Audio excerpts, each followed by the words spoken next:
This is Programme 4 of VIDEOTEL series on practical marine electrical knowledge. The series is made up of 8 programmes.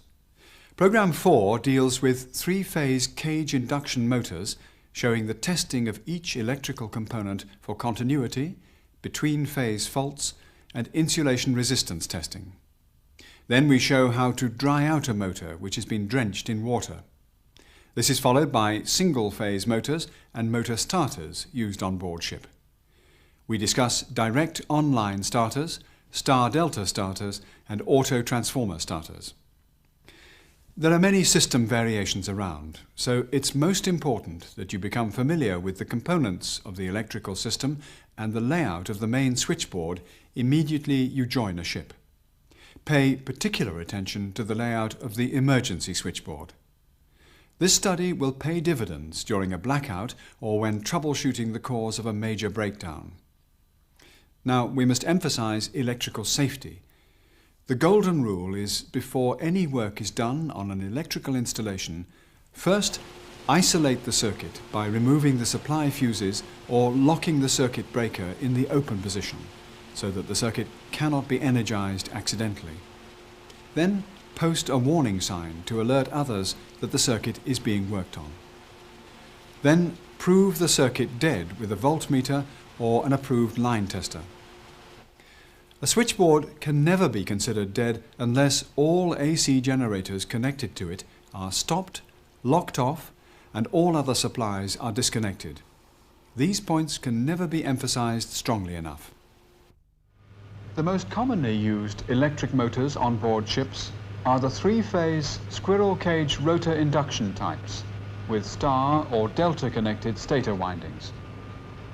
These motors function in widely varying atmospheric conditions, and they are totally enclosed fan ventilated or enclosed ventilated drip proof and explosion protected types.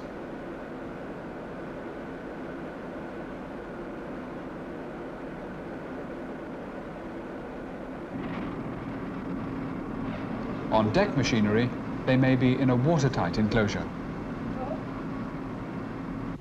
How much maintenance and repair of motors is carried out on board ship depends on company policy.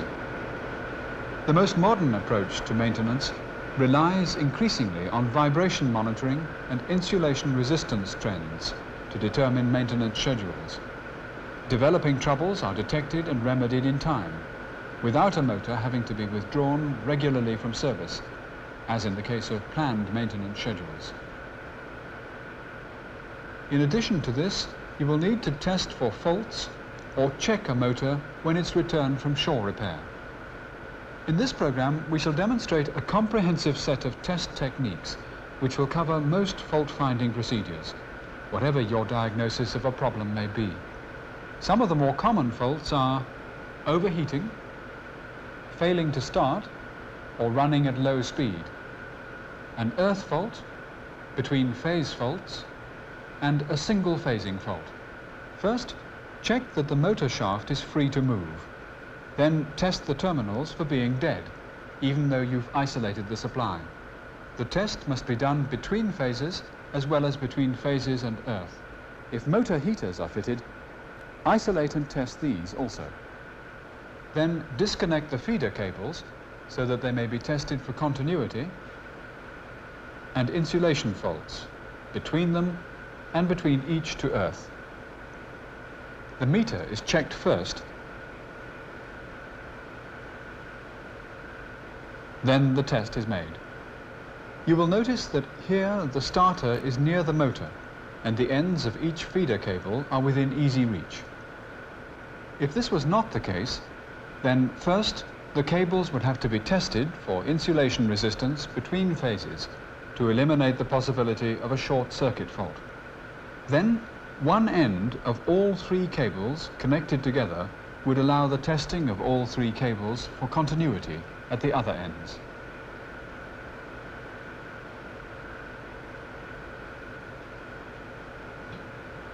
Having tested for continuity, the cables are checked for between-phase faults.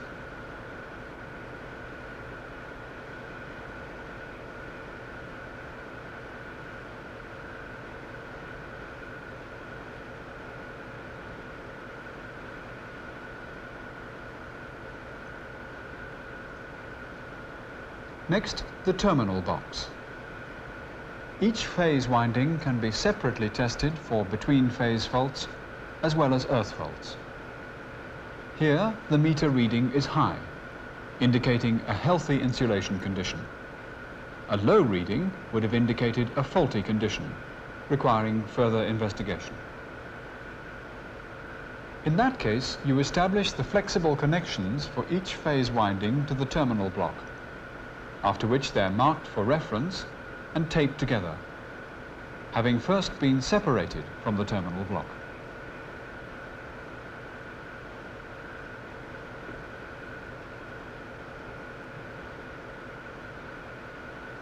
The terminals themselves are now tested for insulation integrity between each other and between each to earth.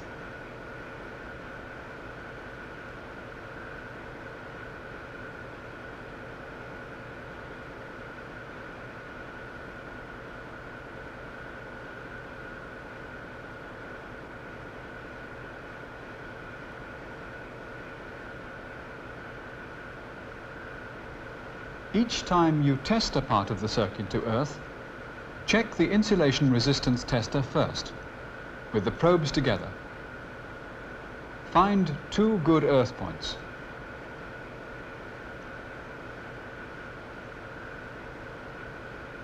And then test the circuit. First, the terminals to earth are checked.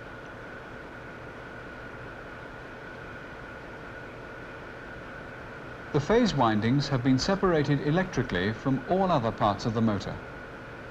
They can be tested separately to earth.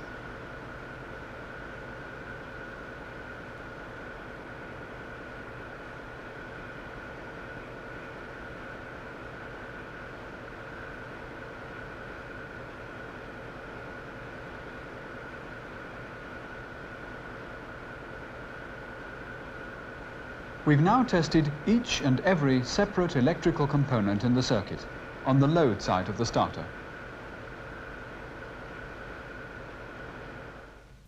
These techniques, in some combination, will be used to trace an evasive fault. A typical example of insulation resistance testing occurs when a water-drenched motor is dried out. Start by testing the meter, and then find 2 good earth points.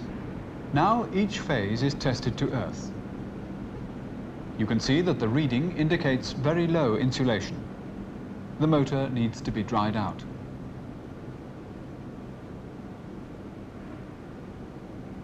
Remove the rotor, taking care not to damage either the windings of the stator or the rotor cage bars or the bar connections to the common rings.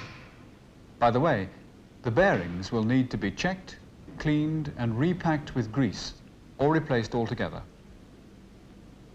If the motor was drenched by seawater, it must first be washed out well with fresh or distilled water to get rid of the salt. Afterwards, clean thoroughly with an approved electrical cleaning fluid to get rid of greasy deposits left after the washing.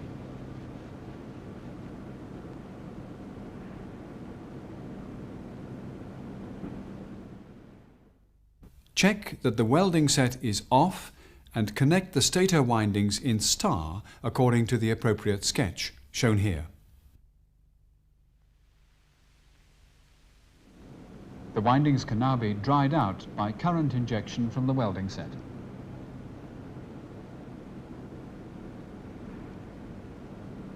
Select a low current setting, below the load current of the motor. Turn the welding set on and check the circuit current. Note the use of a clamp meter or tongue tester instrument. Adjust to just below the full load current of the motor, carefully checking that neither the motor nor the welding set will heat up too much. This is most important. Continually check the temperature and adjust the current accordingly. Run this current injection for about 15 to 30 minutes, checking all the time the heat condition of the motor and the welding set. Switch off and recheck the insulation resistance readings to earth and between phases. Several heating cycles may be needed before the readings will rise above 1 megohm.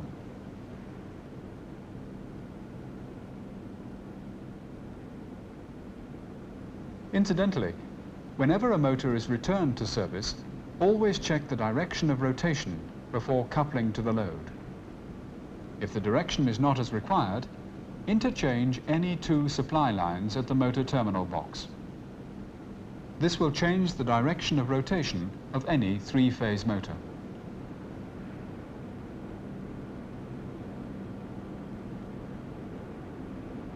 The motor can be re-varnished with an air drying varnish only after you obtain a steady insulation resistance reading.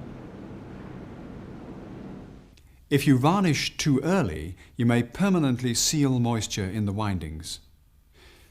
Next, we must mention special application motors driving auxiliary deck machinery. They may be either DC motors or squirrel-cage rotor induction motors of special design, allowing them to run at different speeds. Several types are used. They may be wound rotor types with external resistor control, continually changing the rotor resistance, resulting in a variation of speed. Or they may be motors of multiple pole stator construction. The control of these motors employs a series of connections by which the number of the motor's poles can be changed. For instance, a 4-pole motor can be changed to an 8-pole motor, with consequent change in speed.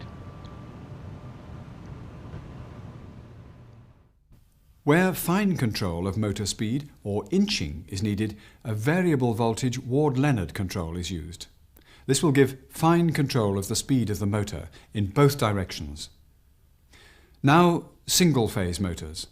We shall deal with two kinds, commutator and capacitor start types. If a breakdown or malfunction occurs with a single-phase motor, the test procedures described in connection with the three-phase machines also apply. The design features of a single-phase motor add one or two other procedures. For instance, the centrifugal switch contacts which disconnect the motor's start winding at full speed must be checked and cleaned,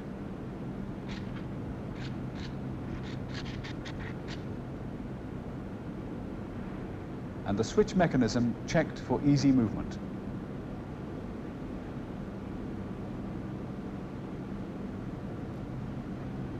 First, clean the mechanism with an approved cleaner.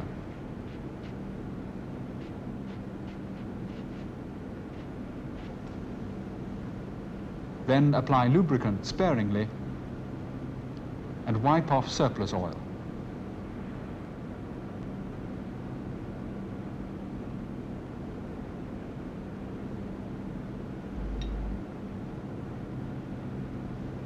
Then disconnect the starting capacitor, connected to a multimeter set to read resistance.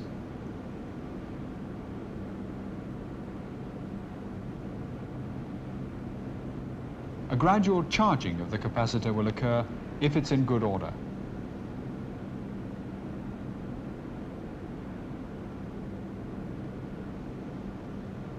Discharge the capacitor before reconnecting. The windings of all motors collect dust, grease and moisture. Carefully examine their condition, check for damaged insulation, and clean with an approved electrical cleaner. Check and clean all ventilation grooves.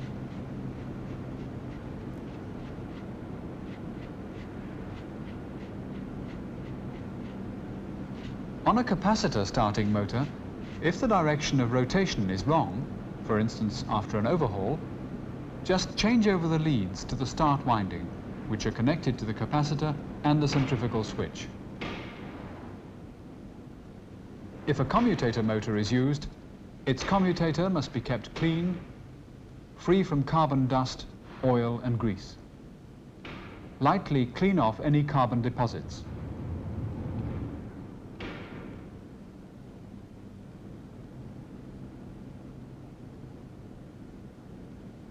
After checking and cleaning, replace the armature, ensuring that no damage is done to the windings. Check the brushes for length. Ensure that brushes are correctly bedded onto the commutator surface. A short brush will have insufficient spring pressure, resulting in bad contact or uneven wear on the commutator. Now let's look at starters or controls in the case of deck machinery. The most frequently used ones on board ship are direct online starters, star-delta starters, and auto-transformer starters for really heavy-duty drives. Their function is to start and stop the motor normally and provide protection against the consequences of overcurrent, undervoltage, or single-phasing conditions. This is a schematic view of a direct online starter. It's the simplest starter, comprising one contactor, an overcurrent relay with a set of push buttons, and indicator lamps. When the starter button is operated, the control circuit to the contactor coil closes three main contacts, connecting the power supply to the motor. At the same time, a normally open auxiliary contact is made, providing a retaining circuit for the contactor when the start button is released. The closing coil circuitry will now remain closed until the stop button or the overcurrent relay interrupts it. At this point, the main contacts are pulled apart by a spring in the contactor. The closing coil circuitry of the contactor is fed by a step-down transformer, providing a 110-volt supply. The contactor coil also acts as a no-volt coil protection, interrupting the circuit when a serious and prolonged voltage drop occurs. This feature prevents the motor automatically starting after a power interruption. The control circuitry has its own set of fuses. This starter needs little attention. All the components are fully enclosed and self-contained. However, they need to be kept clean and the components changed if they become defective. Periodically check terminals and contacts. An older version of the starter, shown here, will illustrate the working of each basic unit. Isolator switch, transformer, contactor coil,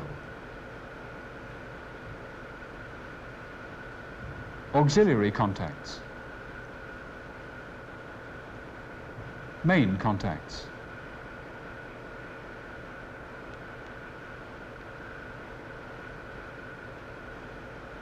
and overcurrent relays. If you do have an older type starter, the main contact points need cleaning from time to time, as shown here.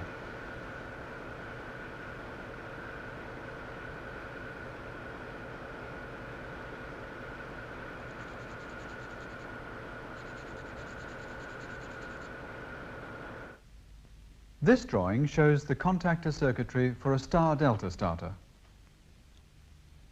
One starter contactor connects the motor to the supply, while another contactor connects the motor phase windings in a star formation. In this configuration, the motor takes a reduced starting current compared with direct online starting. A timer will then disengage the star contactor and close the delta contactor, connecting the motor's phase windings in delta. Ensure that the timer is set correctly in relation to rated run-up time of the motor. Here you can see the various components of the star-delta starter, with star and line contactors, and delta contactors, and timer. The protection systems described in connection with the direct online starter are the same in this one.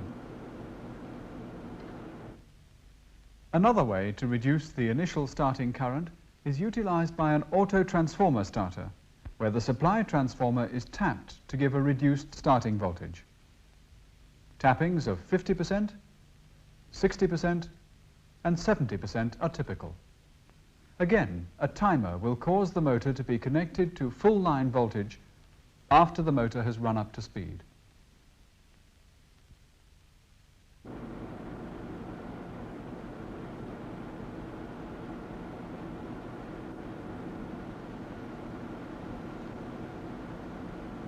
This system is a Korndorfer unit.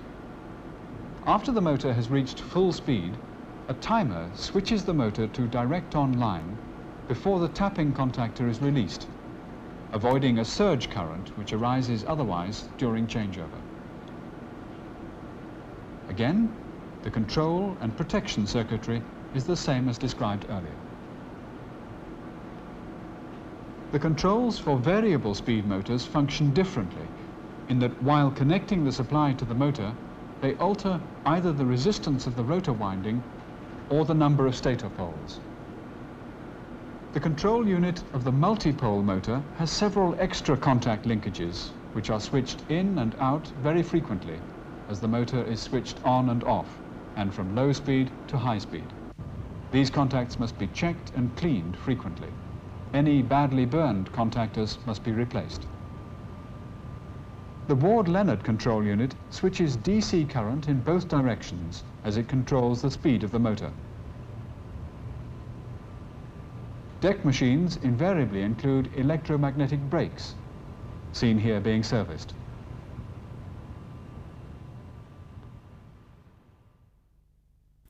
This concludes the subject of Program 4. We've discussed some general points about three-phase motor maintenance. We demonstrated a number of test procedures used for fault tracing and insulation resistance testing. We saw how to dry out a drenched motor by current injection from a welding set. We demonstrated some maintenance techniques for single-phase motors and described the practical applications relating to starters. We recommend that you watch this program again and that you consult the book Practical Marine Electrical Knowledge, which accompanies this series and will allow you to study certain aspects in greater detail. Finally, here's a list of contents for all the programs in the series.